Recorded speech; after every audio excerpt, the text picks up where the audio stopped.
அனைத்து நண்பர்களுக்கும் வணக்கம். உங்கள் ஆஸ்ட்ரோ பழனிசுவாமிகள் பேசுகிறேன். இந்த காணொளியில மீனம் ராசி அல்லது மீன லக்னத்தில் பிறந்தவர்களுக்கு தாம்பத்திய வாழ்க்கை இப்படித்தான் என்ற தலைப்புல இந்த வீடியோ பார்க்க போறோம். பொது பலனாக பார்க்கலாம். மீனம் ராசி என்பது காலபுருஷ தத்துவத்தின் 12ஆம் பாவகம். இந்த வீட்டின் அதிபதி குரு பகவான். இது ஒரு நீர் ராசி, உபய ராசி. இந்த ராசியோட சின்னம் பாத்தீங்கன்னா 2 மீன் இருக்கும். அப்போ இந்த மீன ராசியில பிறந்தவங்க பாத்தீங்கன்னாக்க எதையுமே 2 முறை செய்யக்கூடிய சூழ்நிலைகள் இருக்கும். ஒரு முறை செஞ்சாங்கன்னா அது பாதிக்கும் அல்லது சரியா வராது. 2வது முறை செய்யும் போது சக்சஸ் ஆகும். பொதுவாகவே மேரேஜ் லைஃப் பாத்தீங்கன்னாக்க ஒரு வரன் பாக்குறாங்கன்னாக்க அவசரப்பட்டு பாத்துடுறாங்க. கல்யாணம் ஆனா போதும், ஏன்னா லேட் ஆகுது. வயசாக ஒரு டென்ஷன் மற்றவங்களாம் கேட்பாங்க. அதனாலேயே ஒரு அவசரப்பட்டு கல்யாணத்துக்கு சம்மதிக்க வேண்டிய சூழ்நிலை அல்லது அவசரப்பட்டு வரன் கிடைச்சா போதும்னு பார்க்கக்கூடிய சூழ்நிலை தான் பெரும்பாலும் இந்த காலகட்டத்தில். அப்போ எடுக்கக்கூடிய முடிவு அப்ப சரியா இருக்கும். ஆனா அதுவே பார்த்தீங்கன்னாக்க பிற்காலத்துல கல்யாணம் ஆகி ஒரு 2 வருஷத்துல ஏன்டா கல்யாணம் பண்ணோம், நாம எடுத்த முடிவு தவறானது அப்படின்னு நினைக்க தோணும். ஸோ வாழ்க்கை என்பது முடிவுகள் மாறிக்கிட்டே இருக்கும். நம்ம இப்ப சொல்ற விஷயம் ஒரு முடிவு எடுக்கிறோம்னா அது இன்னைக்கு சரியா தெரியும், ஆனா நாளைக்கு அது தவறா கூட தெரியலாம். அப்படிப்பட்ட சூழ்நிலை என்பது மீனம் ராசி அல்லது மீனம் லக்னத்தில் பிறந்தவங்களுக்கு அதிகம். அதே போல மீனம் ராசி மீனம் லக்னத்தில் பிறந்தவர்களுக்கு ஒரு சஞ்சலங்கள் இருந்துகிட்டே இருக்கும். ஒரு மிகப்பெரிய கனவுகள்லாம் வச்சிருப்பாங்க. அந்த யங் ஏஜ்லயே பாத்தீங்கன்னாக்க பெரும்பாலும் இப்ப ரேவதி நட்சத்திரத்தில் பிறந்தவங்களுக்கு சின்ன வயசுலயே ஒரு 24 வயதிலிருந்தே சுக்கிரதசை வருது. அதே போல முதல் தசையே புதன் தசையா இருக்கும். அப்ப நிறைய கற்பனை கோட்டைகள்லாம் இருக்கும். இப்படிப்பட்ட வாழ்க்கை துணைவரை கல்யாணம் பண்ணிக்கணும், இப்படி ஒரு வேலைக்கு போகணும், இவங்களுக்காகவே வாழணும் அப்படின்ற எண்ணங்கள் இருக்கும். அதே போல எதிர்ப்பாளினர்கிட்ட பேசினாங்கன்னா கூட ஒரு அப்ரோச்சஸ் எல்லாம் இவங்களுக்கு வரும். அல்லது இவங்களுக்குமே ஒரு சஞ்சலங்கள், எதிர்ப்பாளினுடைய அன்பு பாசத்துக்காக இயங்கக்கூடியவர்களாகவும் இருப்பாங்க. உத்திரட்டாதி நட்சத்திரத்தில் பிறந்தவர்களுமே பாத்தீங்கன்னாக்க இவங்களுக்கு பாக்குறதுக்கு பேசுறதெல்லாம் கொஞ்சம் கடினமாக தெரிந்தாலும் இவங்க மனசை பொறுத்தவரை ரொம்ப இலகிய மனசு. இவங்க மற்றவங்களுடைய அன்பை பாசத்தை எதிர்பார்க்கக்கூடியவர்கள். இவங்க ஒருத்தர்கிட்ட பேசுறாங்கன்னா கூட எதிர்ப்பாளர்கிட்ட இருந்து ஒரு அப்ரோச்சஸ் வரும். ஒரு ஜஸ்ட் இவங்க ஒரு பெண்ணாக இருக்கிறாங்க, ஒரு ஆண்கிட்ட கொஞ்ச நேரம் பேசுறோம்னா கூட அந்த ஆண்கிட்ட இருந்து ஒரு அப்ரோச்சஸ் வரும். ஸோ அதை அக்செப்ட் பண்ணிக்கிட்டாலையும் இன் ஃபியூச்சர்ல பாத்தீங்கன்னாக்க வருத்தப்படுறாங்க. அக்செப்ட் பண்ணலனாலையும் இன் ஃபியூச்சர்ல நாம தவறான முடிவு எடுத்துட்டோமோன்னு நினைக்கக்கூடிய சூழ்நிலை இவங்களுக்கு ஏற்படும். உத்திரட்டாதி நட்சத்திரத்தில் பிறந்தவர்களுக்குமே இந்த சனி தசை முடிஞ்ச உடனே அடுத்தது புதன் தசை சின்ன வயசுல வர்றதுனால இவங்களுக்கு மிகப்பெரிய கற்பனைகள்லாம் இருக்கும். ஆனா அந்த கற்பனைக்கு தகுந்த மாதிரி வாழ்க்கை அமைதான்னாக்க இல்லைன்னு தான் சொல்ல முடியும். அதாவது எதையுமே இவங்களுமே 2வது முறை செய்யும் போதுதான் அது சக்சஸ் ஆகுது எந்த ஒரு காரியமும். அதே போலதான் பூரட்டாதி நட்சத்திரத்தில் பிறந்தவங்க. இந்த பூரட்டாதி நட்சத்திரத்தில் பிறந்தவங்க நல்ல ஒரு தோற்ற பொலிவோடு இருப்பாங்க, பொறுமைசாலியா இருப்பாங்க. அதே போல ஸ்டெபனா முடிவெடுக்கக்கூடியவர்கள், அதிகமா ஆக்சிலேஷன், அதாவது சஞ்சலப்பட மாட்டாங்க. இவர்களுக்கு வரக்கூடிய வாழ்க்கை துணையால் கொஞ்சம் பாதிப்படைவாங்க.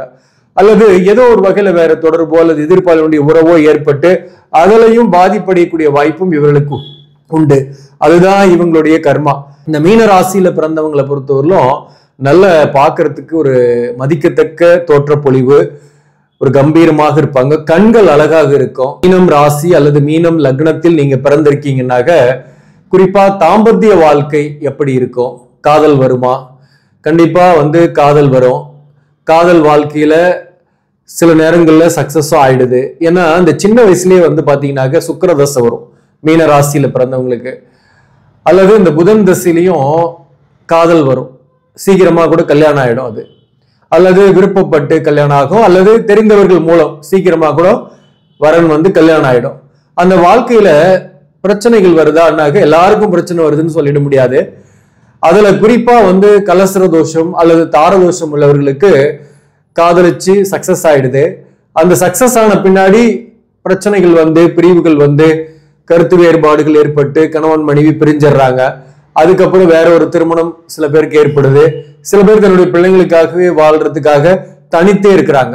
சில பேர் பாத்தீங்கன்னாக்க தற்காலிகமாவே பிரிஞ்சிருப்பாங்க, சண்டையும் போடல, எந்த பிரச்சனையும் இல்லை.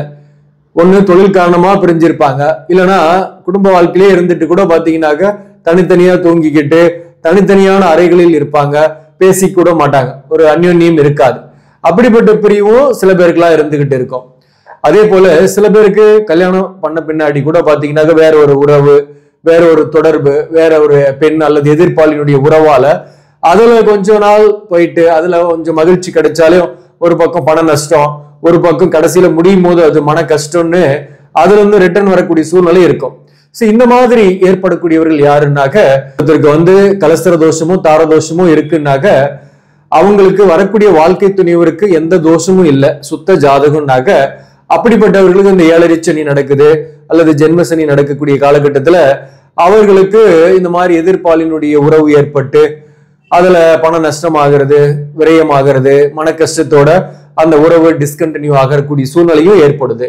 ஆனா கணவன் மனைவி பிரிய மாட்டாங்க. ஆனா இந்த பர்சனுக்கு ஒரு உறவு ஏற்பட்டு அதுல பாதிக்கப்படுவாரு. சில பேருக்கு பிரிஞ்சிருவாங்க, ஒரு உறவு ஏற்பட்டு அதுலயும் பாதிச்சு வெளியே வரக்கூடிய சூழ்நிலை இந்த காலகட்டத்தில் இருந்துட்டு இருக்கு. இந்த பிரச்சனைகள் பாத்தீங்கன்னாக்க யாருக்கு ஏற்படுது அதிகமானாக்க, குறிப்பா உங்களுடைய ஜாதகத்துல தோஷங்கள் இருக்கு, கலசர தோஷம் இருக்கு அல்லது தார தோஷம் இருக்குன்னாக்க அவர்களுக்கு ஒன்றுக்கு மேற்பட்ட திருமணமோ அல்லது ஒன்றுக்கு மேற்பட்ட உறவுகளோ ஏற்பட்டு அதன் மூலம் பாதிக்கப்படவும் செய்யறாங்க, அதன் மூலம் மகிழ்ச்சியும் அடையறாங்க. 4ஆம் பாதத்துல பிறந்தவங்களுக்கு எடுத்த உடனே இருப்பு தசை ஒரு 4 வருஷம் குரு தசை இருக்கும். அதன் பிறகு சனி தசை ஒரு 19 வருஷம். அப் டு 23 வயது வரை வரலும் பாத்தீங்கன்னாக்க குடும்ப வாழ்க்கையில கஷ்டங்கள் இருக்கும், பெற்றோர்களுக்கே கஷ்டங்கள் இருக்கும். அதே போல இவர்களுக்கும் கல்வியில தடைப்பட்டு படிப்பாங்க, ஆனாலும் உயர்கல்வியை அடையக்கூடியவர்களாகவே இருப்பாங்க, ஒரு எதிர்பார்த்த வேலைக்கும் போயிடுறாங்க. அதே போல 23 வயசுல இருந்து இவங்களுக்கு புதன் திசை 17 வருஷம் ஸ்டார்ட் ஆயிடுது. 17 வருஷம்னாக 40 வயது வரலும் இவங்களுக்கு புதன் தசை இருக்கும். இந்த புதன் தசை எடுத்த உடனே வர்றதுனால, சின்ன வயசுலயே வர்றதுனால புரட்டாதி நட்சத்திரத்தில் பிறந்தவர்களுக்கு இந்த நேரத்துல காதல் போன்றவை ஏற்பட்டு சீக்கிரமா கூட சில பேர் கல்யாணம் ஆயிடுது. சில பேருக்கு வரன் பார்த்து அரேஞ்ச்டு மேரேஜ் கூட சில பேருக்கு சீக்கிரமா ஆயிடும். அதே போல கலசர தோஷம் இருக்கு, சில பேருக்கு செவ்வாய் தோஷம் மட்டும் இருக்கு அப்படின்னா அவர்களுக்கு கொஞ்சம் தாமதமாகும். 27-30 வயதுக்கு மேல கல்யாணம் பண்றது ஆண்களாக இருந்தா நல்லது, பெண்களாக இருந்தா ஒரு 27 வயசுக்கு மேல பண்றது நல்லது. ஆனா சீக்கிரமா கல்யாணம் ஆனா 2ஆம் தாரம் பண்ணக்கூடிய சூழ்நிலை ஏற்பட்டுடும். அப்படி இல்லைனாக்க காதல் ஏற்பட்டு கல்யாணம் ஆகி அது பிரிந்து அதுக்கப்புறம் வேற ஒருத்தர் கல்யாணம் பண்ணக்கூடிய சூழ்நிலைகளும் சில பேருக்கு ஏற்பட்டுடுது.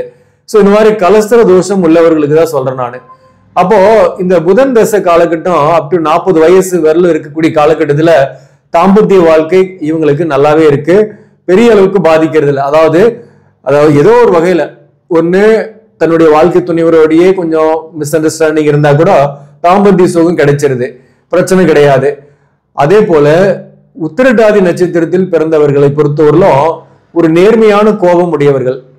இவங்க தான் ஒரு சர்க்கிள்ல இருக்கிறோம்னா அதே மாதிரிதான் மற்றவங்களும் இருக்கணும்னு நினைப்பாங்க. அதனாலே இவங்க கிட்ட உறவுகள் ஆகட்டும் அல்லது வாழ்க்கை துணைவர்கிட்டையும் ஒரு மிஸ் அண்டர்ஸ்டாண்டிங் இருந்துகிட்டே இருக்கும். அதாவது நாம் என்ன பர்ஃபெக்ஷனை எதிர்பார்க்கிறோமோ அந்த பர்ஃபெக்ஷன் மற்றவங்க கிட்ட இல்லைனாக்க அவங்களோட உறவாட மாட்டாங்க அல்லது அவங்களோட சில பிரச்சனைகள் வரும். இவர்களுக்கு எடுத்த உடனே சனி தசை, உத்திரட்டாதி 1ஆம் பாதத்துல பிறந்தவங்களுக்கு 19 வருஷம் சனி தசை இருக்கும். அதே 3ஆம் பாதம் 4ஆம் பாதம் போது குறையும்.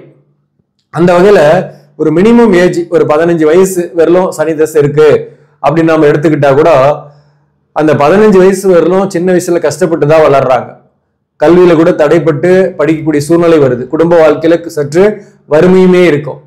ஆனா சனி தசை முடிஞ்ச பின்னாடி பாத்தீங்கன்னாக்க புதன் தசை காலகட்டத்துல இவங்க ஒரு சரியான வரன் பார்த்து கல்யாணம் பண்ணிக்கிட்டாங்கன்னா பிரச்சனை இல்லை, தாம்பத்திய வாழ்க்கை சரியாவே இருக்கு. அப்படி இல்லைனாக்க காதல் ஏற்பட்டு கல்யாணம் ஆகுதுன்னாக்க கலஸ்தர தோஷம் இருக்கும், அப்போ அது சக்சஸ் ஆயிடும். அப்போ அது அது புதன் தசையிலேயே பாதிப்பு கொடுக்குது, இருதாரத்தை ஏற்படுத்துது, அல்லனா எக்ஸ்ட்ரா மேரிட்டல் அஃபேர் வேற ஒரு தொடர்பு போன்றவற்றை ஏற்படுத்துது. இதுல எக்ஸப்ஷன் சில பேர் இருப்பாங்க. அவங்க ஜாதகத்துல பாத்தீங்கன்னா சனி ஐஎன்எஸ் ஸ்தானாதிபதி சனி, ஒருத்தருடைய ஜாதகத்துல சனி முழுமையாக நீசம் பெற்று இருக்கு, லக்னத்துக்கு ராசிக்கு 2ஆம் இடத்துல சனி இருக்கு, கம்ப்ளீட்டா நீசம், குரு பார்வையில், சனிக்கு வீடு கொடுத்த செவ்வாய் ஆட்சி உச்சம் இல்லை, அதே போல வர்க்கோத்தமம் இல்லை, அல்லது சனி வக்கரமும் ஆகலனாக கம்ப்ளீட்டா நீசம் பெற்ற ஒரு சனி இருக்குனாக அவங்களுக்கு திருமணம் ஆகிறது லேட் ஆயிடுது, திருமணம் ஆன பின்னாடியும் தாம்பத்தியம் கிடைக்கிறது இல்லை, அல்லது இவங்களுக்கே கூட அதுல ஆர்வம் இல்லாமையே கூட இருக்கும். இப்படிப்பட்ட சூழ்நிலையும் சில பேருக்கு ஏற்பட்டுடுது. மேலும் இப்போ உத்திரட்டாதியில பிறந்தவங்களுக்கு இந்த புதன் திசையில காதல் திருமணம் கூட ஏற்பட்டுடுது. சரியான பொருத்தம் இருந்தாலையும் இந்த ஏழரிச்சனி காலகட்டம், விரையச்சனி, ஜென்மசனி, பாதசனி இந்த மாதிரி நடக்கக்கூடிய காலகட்டத்துல பிரிந்திருக்கிறது, கருத்து வேறுபாடோடு இருக்கக்கூடிய சூழ்நிலை, ஒரு மிஸ் அண்டர்ஸ்டாண்டிங் அப்ப நிறையவே இருந்துகிட்டு இருக்கும். பொருத்தம் இல்லாதவங்களுக்கு தான் பாத்தீங்கன்னா இந்த நேரத்துல வழக்குகள் இருப்பாங்க, டிவோர்ஸ் வாங்கிக்கிட்டு இருப்பாங்க, அல்லது ஏதோ ஒரு வகையில வாழ்க்கை துணரை இழந்து தனித்து இருக்கக்கூடிய சூழ்நிலைகள் இந்த காலகட்டத்திலேயே இருக்கும். அதே போல ரேவதி நட்சத்திரத்தை பத்தி சொல்லணும்னாக்க, இந்த ரேவதி நட்சத்திரத்துல பிறந்தவங்களை பொறுத்தவரையிலும் எடுத்த உடனே இவங்களுக்கு புதன் தசை 17 வருஷம். இந்த ரேவதி நட்சத்திரத்தில் பிறந்தவங்களுக்கு இந்த புதன் தசை 17 வருஷம். இந்த நேரத்துல கல்வியில நல்ல ஒரு முன்னேற்றம் வருது, நல்லாவே படிப்பாங்க. அதே போல தாயாரோட அன்பு ஆதரவு எல்லாமே கிடைக்கும். இந்த புதன் தசைக்கு அப்புறம் ஒரு 7 வருஷம் கேது தசை, 24 வயது வரலும் இருக்கும். இந்த கேது திசை காலகட்டத்துல கவனமா இருக்கணும். ரேவதி நட்சத்திரத்தில் பிறந்தவங்களை பொறுத்தவரையிலும் இந்த கேது திசையில ஒரு கல்யாணம் பண்றாங்கன்னாக்க பொருத்தம் இல்லை, தோஷங்கள் இருக்கு அப்படின்னாக்க அந்த கேது திசையிலேயே முடிந்து திருமண வாழ்க்கையில பிரிவுகள் ஏற்பட்டு சுக்கிர தசை வரும்போது 24 வயசுக்கு மேல ஒரு 20 வருஷம் சுக்கிர தசை, 24 to 44 வயசு வரலும் சுக்கிர தசை இருக்கும். இந்த காலகட்டத்துல 2வது கல்யாணம் ஏற்படும். ரேவதி நட்சத்திரத்தை பொறுத்தவரையிலும் 24 வயசுக்கு மேல கல்யாணம் பண்றதுதான் நல்லது சுக்கிர திசையில. சோ இந்த 17 to 24 வயதுக்குள்ள திருமணம் பண்றதை தவிர்க்கிறது நல்லது. கேது திசையில இந்த சுக்கிர திசையில கல்யாணம் ஆகும், அது காதல் திருமணமாக கூட ஏற்படக்கூடிய வாய்ப்பு உண்டு. சில பேருக்கு காதல் ஏற்பட்டு பிரிந்து வேற ஒருத்தர் கல்யாணம் பண்ணக்கூடிய சூழ்நிலை ஏற்படும். அந்த திருமண வாழ்க்கை நல்லா இருக்குமான நல்லாவே இருக்கும், பிரச்சனை கிடையாது. தோஷங்கள் அந்த கல்யாணம் பண்ணக்கூடிய பர்சனுக்கு தோஷங்கள்லாம் இல்லைன்னா அவ லைஃப் வந்து ஒரு நாள் சண்டர்னாலே ஒரு நாள் சந்தோஷமா மகிழ்ச்சியா போவோம். ஆனா தோஷங்கள் 2 பேருக்குமே இருக்கு, கலசர தோஷம் இருக்குன்னாக அவர்கள் தான் வந்து பாத்தீங்கன்னாக்க பிரிந்து விடுறது, அவங்களுக்கு தான் 2ஆம் தாரம் போன்றவையெல்லாம் ஏற்படுறது.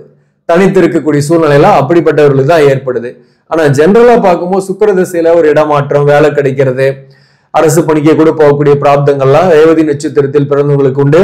ஜென்ரலா பாத்தீங்கன்னாக்க மீனம் ராசி அல்லது மீன லக்னத்துக்கு 12ஆம் பாவகம் அயன சயன ஸ்தானம்.